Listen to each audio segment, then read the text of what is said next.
ala Rasulillah. Segala puji dan puja kehadirat Allah Subhanahu wa taala, juga salawat dan taslim kepada Nabi besar Muhammad sallallahu alaihi wa ala alihi wa sahbihi wasallam. Saudaraku seiman, kita melanjutkan bahasan tentang surga. Semoga Allah Subhanahu wa taala memasukkan kita ke dalamnya dan menjadikan kita orang-orang yang senantiasa selama di dunia sibuk untuk meninggikan derajat kita di surga dengan memperbanyak amal-amal saleh, bertobat dari dosa-dosa, dan juga tentu menjauhi segala jenis dosa besar ataupun kecil. Allahumma amin. Dan kita teman-teman sekalian kalau membahas surga bukan bahasan hanya sekali saja, dan saya berharap teman-teman yang mengikuti acara ini bukan hanya setiap Senin sekali Anda coba mengikuti tentang surga, sehingga mungkin bisa saja bahasan pekan lalu atau 2 pekan lalu atau 3 pekan lalu atau beberapa pekan yang lalu Anda sudah lupakan. Karena memang ini adalah janji Allah yang pasti benar. Allah mengatakan dalam Al-Quran, Innallaha la yukhliful mi'ad. Allah tidak pernah memungkiri janjinya. Dan Allah mengatakan dalam firman yang lain, وَمَنْ أَصْدَقُ مِنَ اللَّهِ قِيلًا. Dan siapa yang lebih jujur daripada Allah, atau siapa yang lebih jujur ya, dalam perkataan daripada Allah. Dan ini teman-teman sekalian harus kita fahami baik-baik, bahwasanya apa yang Allah janjikan ini pasti benar terjadi. Ini bukan hanya sekedar dongeng. Sebagaimana Anda juga kalau dijanjikan oleh atasan Anda, pemilik perusahaan, atau siapa saja, dijanjikan hal-hal yang baik, ya misalnya bonus, atau apalah, mendapatkan paket-paket yang kira-kira menggembirakan buat Anda, maka itu teman-teman sekalian, Anda mungkin mengejarnya, karena Anda tahu itu janji. Padahal sebenarnya bisa saja manusia memungkiri, tapi Allah Subhanahu wa taala tidak akan pungkiri janjinya. Kita sudah membahas pada pertemuan yang lalu tentang mata air dan telaga-telaga surga. Begitu juga kita sudah membahas tentang telaga Nabi Muhammad sallallahu alaihi wa ala alihi wa sahbihi wasallam. Semoga kita insyaallah termasuk orang yang minum dari tangan sucinya beliau sallallahu alaihi wasallam di telaganya Haud di mahsyar, dan juga di Kautsar di surga dengan izin Allah. Allahumma amin. Dan kita akan masuk insyaallah pada sore ini lanjutan bab kita. Lebih dalam lagi membahas surga di bab ke-13, masalah pepohonan surga. Teman-teman sekalian, Anda pasti tidak asing lagi dengan taman, ya. Umumnya rumah-rumah ada taman di belakang, di depan, ya. Dan makin besar dan luas taman tersebut, makin variasi tumbuh-tumbuhannya, makin rapi, tertata, maka makin nyaman untuk dipandang, makin nyaman untuk duduk bersantai di situ, dan juga mungkin makin besar nilainya rumah itu, ya, secara komersial, ya, karena ada taman yang luas, ya, orang leluasa untuk duduk di sana bersantai dengan keluarga ataupun anak-anak bermain, ya. Anda leluasa bagi pecinta tanaman untuk menanam pohon ini, pohon itu, semua ini teman-teman sekalian adalah hal yang luar biasa yang sebenarnya secara nyata kita bisa saksikan dalam atau di depan mata kita. Maka surga pun Allah Subhanahu wa taala hiasi dengan pepohonan. Tetapi ini pepohonan yang luar biasa, teman-teman. Bukan seperti yang Anda bayangkan pepohonan Anda di dunia, tapi pepohonan yang luar biasa. Kita akan coba, teman-teman sekalian, membahas tentang pepohonan ini lebih dalam. Bermula penulis mengangkat dari surah Al-Waqiah ayat 27 sampai 32. Yang bunyinya, A'udzubillahi minasyaitonirrajim, wa ashabul yamini ma ashabul yamin. Fi sidrim makhdud, wa talhim mandud, وظل ممدود وماء مسكوب وفاكهة كثيرة. Sampai situ beliau angkat saksi bahasannya. Terjemahannya, dan golongan kanan, maksudnya orang-orang yang masuk ke dalam surga. Dan golongan kanan artinya orang yang masuk ke dalam surga. Para orang-orang yang menerima buku mereka dengan tangan kanan. Alangkah bahagianya golongan kanan itu. Jadi Allah Subhanahu wa taala gambarkan bahagianya mereka. Kenapa mereka bahagia, teman-teman sekalian? Karena memang mereka masuk ke dalam surga. Allah mengatakan, mereka berada di antara pohon bidara yang tidak berduri. Kalau Anda belum pernah tahu pohon bidara umumnya batangnya berduri, ya. Tapi nanti di sana ada buah pohon bidara dan ada buahnya tapi tidak ada durinya lagi. Dan pohon pisang yang bersusun-susun buahnya. Umumnya kita tahu pisang bersusun-susun di tangkainya, gitu kan. Dan naungan terbentang luas. Dan air yang tercurah, juga buah-buahan yang banyak.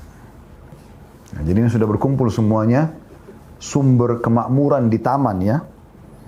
Mereka dapat buah bidara dari pohon yang tidak berduri, yang mudah dipetik buahnya, pohon pisang yang bersusun-susun buahnya, kemudian naungan yang terbentang luas, artinya pohon-pohon tersebut sangat besar sehingga orang bisa bernaung di bawahnya dengan jarak sekian, bahkan disebutkan, nanti kita akan sebutkan hadisnya, bisa ratusan tahun.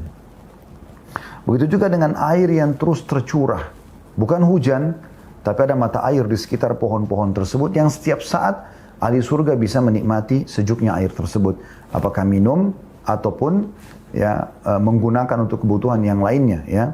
Mungkin hanya sekedar menyegarkan tangan atau kaki, mengusap wajah dan seterusnya, itu semua termasuk ya keindahan yang luar biasa. Dan kalau ada kebun, tanamannya subur, ada air mengalir, itu sudah sangat luar biasa gitu. Dan buah-buahan yang banyak. Berbuah, makna banyak adalah setiap dipetik akan selalu tumbuh buah yang baru. Nah, ini makna daripada ayat ini. Ini gambaran pertama tentang masalah pepohonan di surga. Kemudian diangkat dalil yang kedua oleh penulis adalah surah Ar-Rahman ayat 46 sampai 47. Allah SWT berfirman, A'udzubillahi minasyaitonirrajim, "Waliman khafa maqama rabbih jannatan, fabi'ayyi ala'i rabbikuma tukadziban." Dan bagi orang yang takut saat menghadap Tuhannya ada dua surga. Ada surga buat manusia, ada surga buat jin, ya. Maka nikmat Rabb kamu yang manakah yang kamu dustakan? Kedua surga itu mempunyai pepohonan, pohon-pohonan dan buah-buahan. Artinya tidak ada satupun pohon di surga, baik untuk jin ataupun untuk manusia yang beriman, kecuali penuh dengan buah-buahan. Kemudian juga dalam surah Ar-Rahman, masih surah yang sama tapi ayatnya setelah tadi, ayat 62 sampai 64, berbunyi, A'udzubillahi minasyaitonirrajim, wa min dunihi ma jannatan fabi ayyi ala'i rabbikuma tukadziban mudhammatan. Dan selain daripada surga itu ada dua surga lagi. Maka nikmat Rabb kamu yang manakah yang kamu dustakan? Kedua surga itu kelihatan hijau tua warnanya. Ya, maksudnya saking lebatnya sampai terlihat hijau tua, ya. Kita biasa kalau lihat teman-teman pemandangan hutan dari atas langit, ya, pesawat atau helikopter, ya, kita kalau lihat pakai kamera dari atas kita akan temukan seperti hijau tua. Padahal sebenarnya kalau kita dekat mungkin ada juga yang hijau-hijau muda, ya. Tapi karena lebatnya maka terlihat seperti hijau tua. Itu digambarkan oleh Allah Subhanahu wa taala. Kemudian dalil yang selanjutnya surah Al-Mursalat ayat 41. Juga Allah menggambarkan tentang pepohonan surga. A'udzu billahi minasyaitonir rajim. Innal muttaqina fi dhilalin wa 'uyun. Sesungguhnya orang-orang yang bertakwa berada dalam naungan yang teduh dan di sekitar mata-mata air.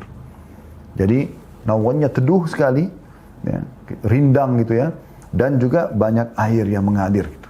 Sehingga selalu membuat tanaman itu subur dan juga orang yang duduk di sebelahnya senang, segar gitu, ya. Karena ada suara air, gemericik air dan segarnya juga air berpengaruh pada mereka gitu. Baik, itu adalah ayat-ayat Al-Quran, dan umumnya ayat Al-Quran datang secara global, dan kita akan mendengarkan bagaimana rincian ayat-ayat ini melalui hadis-hadis Nabi alaihi salatu wassalam, ya. Hadis yang pertama dalam bab ini, dan ini adalah hadis nomor 51 dari awal kita belajar. Hadis nomor 51 dari awal kita belajar, ya. Dari Anas bin Malik radhiyallahu anhu, ia menceritakan sabda Rasulullah sallallahu alaihi wasallam, di surga terdapat sebuah pohon yang untuk melintasi naungannya, lewati naungannya, sampai di ujung naungannya, seorang pengendara memerlukan waktu 100 tahun tanpa henti. Saya ulangi. Kata Nabi SAW, di surga terdapat sebuah pohon yang untuk melintasi naungannya, jadi dari awal pohon, naungan awal pohon sampai ke ujung naungannya, ya, walaupun batang di tengah-tengahnya tapi kiri kanannya ini, itu memerlukan seorang pengendara waktunya, ya. Saya ulangi, di surga terdapat sebuah pohon yang untuk melintasi naungannya seorang pengendara memerlukan waktu 100 tahun tanpa henti.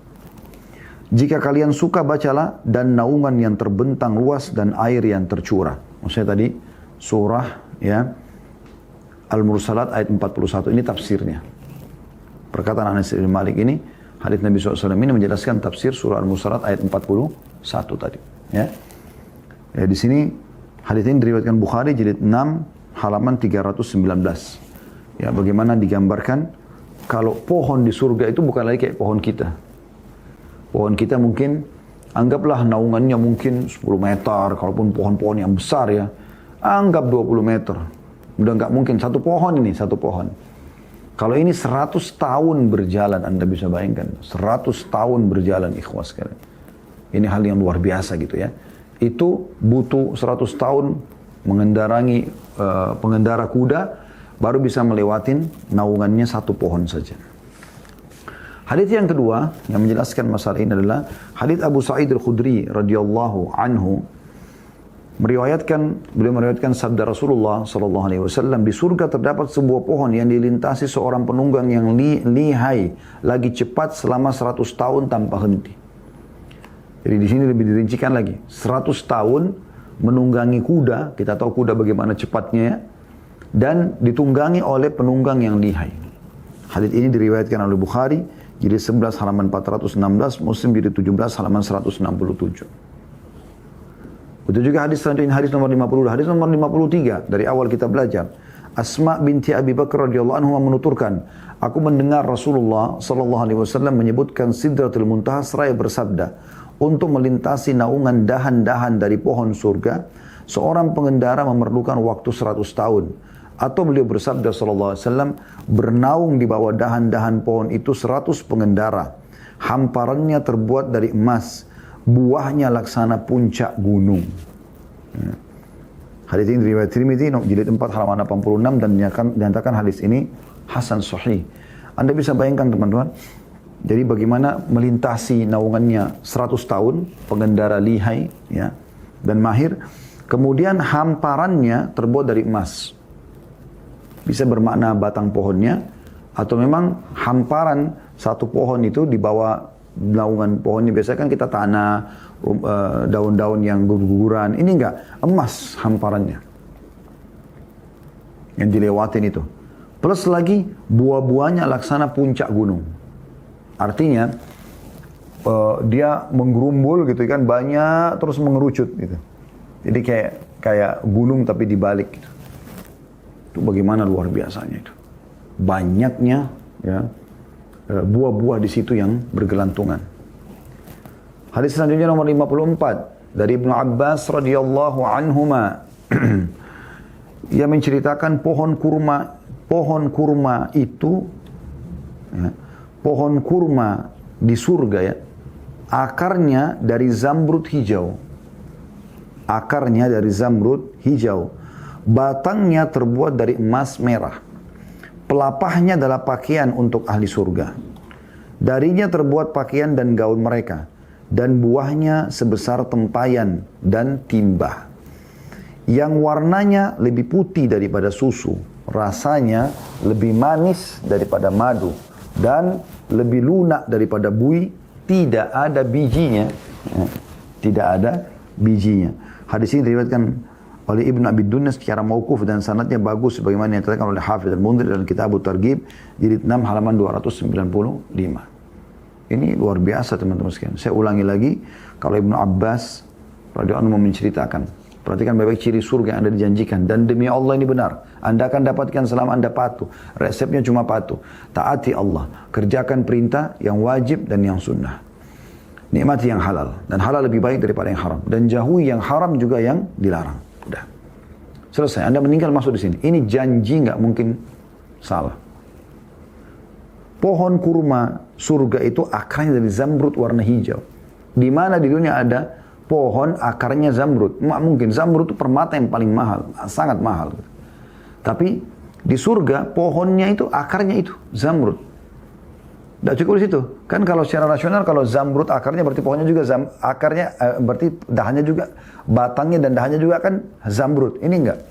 Apa kata Ibnu Abbas? Batangnya terbuat dari emas merah. Jadi akarnya zamrud, batangnya merah. Emas merah. Pelapahnya adalah pakaian untuk ahli surga. Jadi kan tidak mungkin teman-teman kalau pelapa kayak pohon di dunia ini, pohon kurma di dunia, dijadikan pakaian. Itu kan mungkin agak rapuh atau mungkin tidak sepertilah kalau memang dibuat dari kain ya, dari wool atau dari benang. Tapi subhanallah di surga saking sempurnanya pelapa kurma sampai bisa dijadikan baju. Ya, bagaimana indahnya itu. Darinya terbuat pakaian dan gaun mereka. Dan buahnya sebesar tempayan dan timba. Anda bayangkan tempayan yang bisa orang makan sampai belasan orang. Yang biasa dikatakan tempayan. Jadi kalau wajan mungkin masih lebih kecil. Ini tempayan yang besar sekali. Yang banyak orang bisa makan di situ. Itu seperti itu besarnya. Buahnya satu. Atau seperti timba. Timba yang sangat besar gitu. Warnanya lebih putih daripada susu. Di mana teman-teman dapat kurma, warnanya putih. Lebih putih dari susu. Kita kan rata-rata mungkin hijau kalau masih mentah, mulai pindah kuning, kemudian merah, kemudian baru coklat, kemudian hitam ya. Seperti itulah. Nggak ada warna putih. Ini buahnya kita saksikan nanti buahnya warna putih. Batang pohonnya emas merah. Akarnya zamrud warna hijau.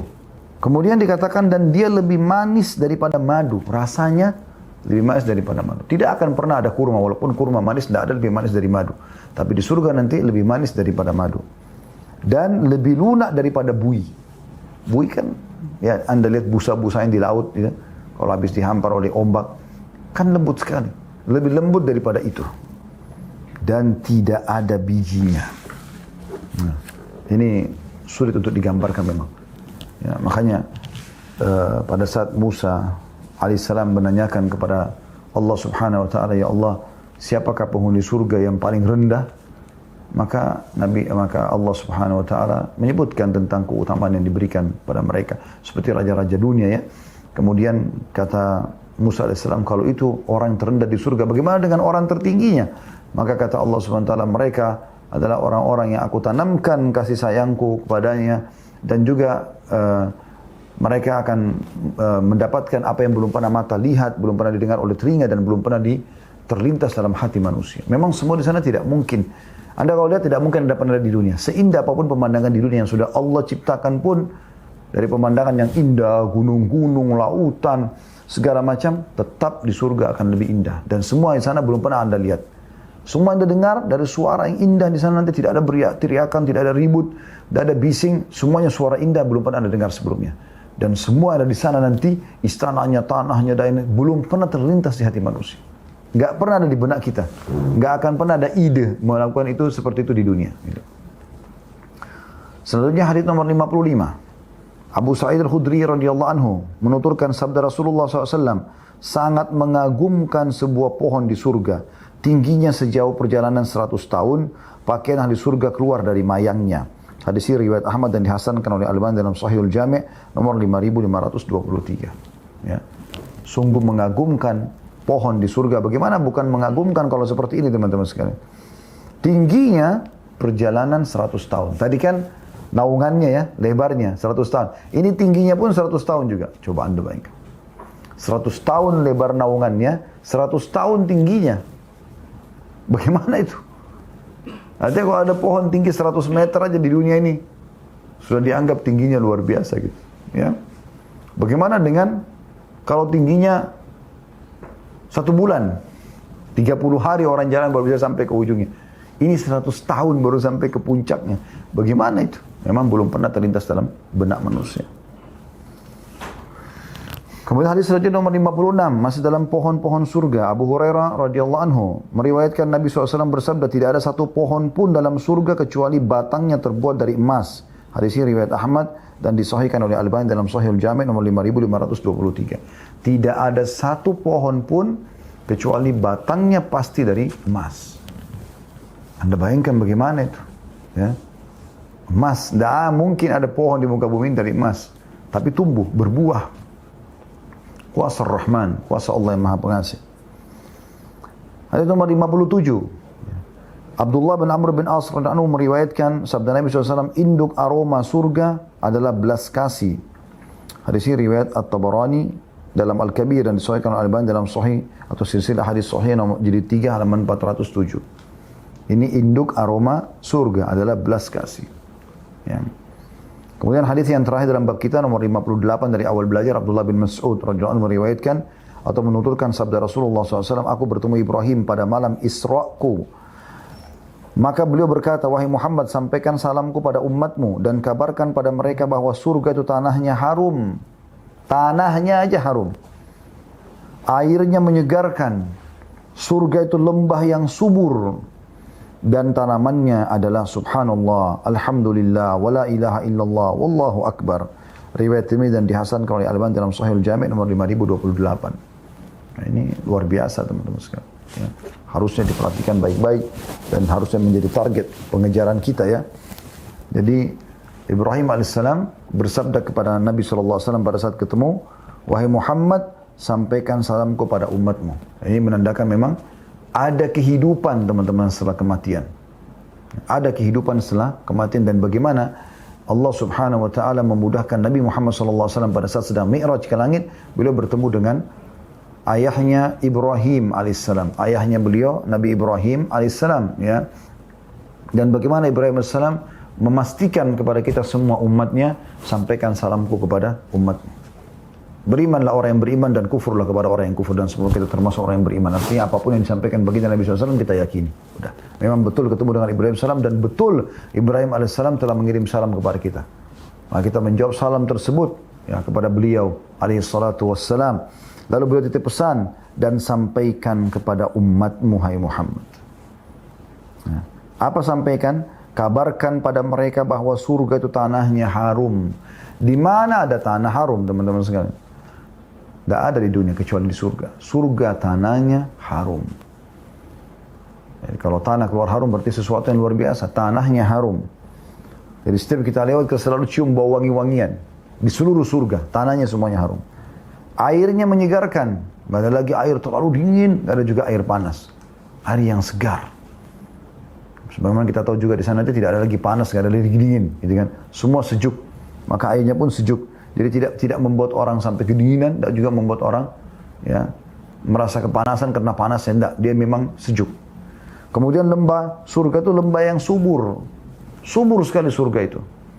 Semuanya bisa tumbuh di sana. Kemudian dikatakan dan tanamannya adalah subhanallah, walhamdulillah, wala ilaha illallah, wallahu akbar. Ini Allahu alam maknanya, potongan terakhir ini bisa bermakna kalau orang baca ini dia akan mendapatkan tanaman-tanaman di surga, atau memang subhanallah Allah ciptakan dari nama-nama dan zikir kepadanya itu. Allahu a'lam. Ini adalah pepohonan surga.